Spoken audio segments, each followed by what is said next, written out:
The vanishing thunder, America's First Nations. Picture this, a crisp autumn morning, 1491. Smoke rises from villages scattered across the land. Children laugh in the forests. Elders share stories by firelight. Over 5 million indigenous people live here, speaking hundreds of languages. Each tribe with its own culture and a sacred bond with the earth beneath their feet. But within a single year, everything would change. When worlds collided, October 12th, 1492, Christopher Columbus steps onto Caribbean shores, believing he has reached India. He calls the native people Indians, a name that would remain for centuries. The indigenous peoples welcomed the strangers. To them, the earth belonged to no one and everyone. How could you own the wind, the rain, the sacred soil? But the Europeans saw something else. Vast, empty lands, rich resources. People they called uncivilized, who must be converted or removed. The thunder begins to fade. For 3 centuries, destruction spread. From 1622 to 1924, more than 40 major wars raged. But the deadliest enemy was invisible.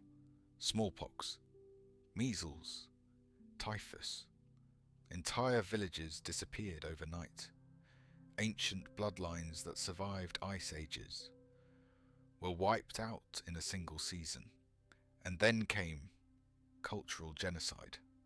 From 1869 to the 1960s, more than 100,000 native children were taken from their families, forced into boarding schools, their language forbidden, their hair cut, their names erased, their very identity stripped away.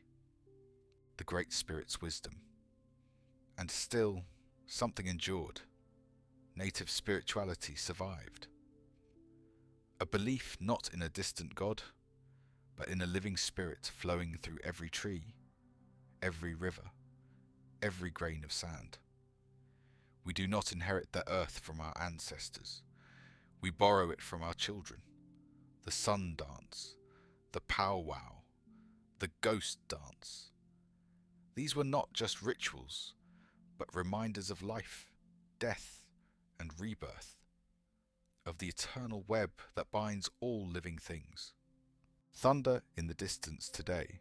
Over 5 million Americans identify as native. Doctors, teachers, leaders, carrying ancient wisdom into the present. But scars remain. Poverty, addiction, generational trauma. And yet, a new voice is rising. Native wisdom is being heard again.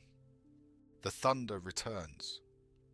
The story of America's First Nations is not just history. It is a mirror, a choice. Listen closely. You can hear it. Thunder rolling across the plains.